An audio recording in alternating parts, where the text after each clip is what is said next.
Good morning, guys. Topic of the day is cost of capital.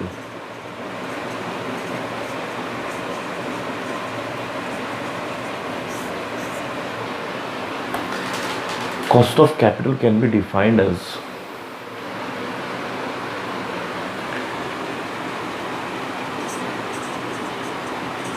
cost of capital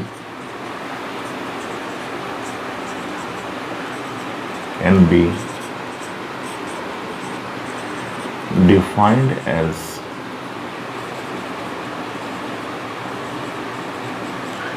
minimum rate of return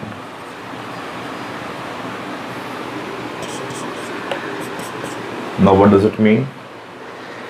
कोई भी organisation कहीं भी जब invest करती है किसी भी प्रोजेक्ट में तो वहाँ से ये निकालना चाहती है कि वो कितना मिनिमम कमाए, एटलीस्ट अर्निंग कितना हो, क्योंकि मैक्सिमम कोई लिमिट नहीं है।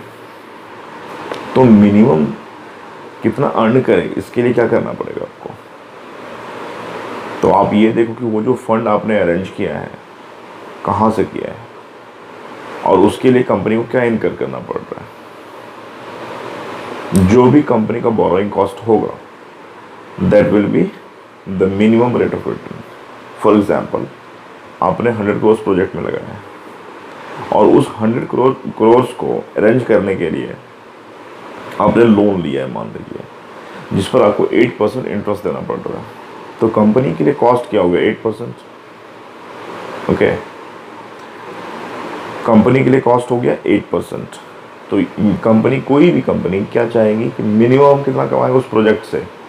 8%। सिंपल सी बात है। आप छोड़ दो कंपनी का बात, अपना ही घर का एग्जाम्पल लो आप। अगर आप मान लो कि कहीं इन्वेस्ट करते हैं 10 लाख रुपया और आपने वो इंटरेस्ट पे लिया हुआ 5% इंटरेस्ट पे लिया हुआ है, तो अपार्ट फ्रॉम जो आपका फिक्स्ड एक्सपेंस है उसके बाद आप क्या कमाना चाहोगे? मिनिमम कितना कमाना चाहेंगे? मिनिमम आप उतना कमाना चाहोगे सो दैट कि आपको प्रॉफिट भले ना हो लेकिन आपका जो फिक्स्ड फाइनेंस कॉस्ट है वो रिकवर हो जाए। ओके, तो कॉस्ट ऑफ कैपिटल कॉन्सेप्ट ही यही है। कॉस्ट ऑफ कैपिटल मतलब हम जो कैपिटल अरेंज किए हैं उसका जो कॉस्ट लग रहा है वो डिटरमिन करना है।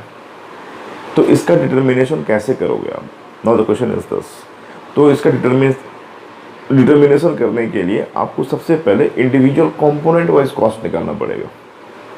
ओके, और कंपोनेंट वाइज कॉस्ट निकालने के बाद वी विल यूज इधर बुक वैल्यू और market value weights in order to calculate the total cost of capital. Okay, so the total discussion on this topic is divided into two parts. First part is calculation of component cost of capital or calculation of cost of each and every component, and next part 2 is cost of capital. Cost of capital will be discussed into two parts. First under book value, using book value weights, and another one is using market value weights. This chapter is very much important from examination point of view.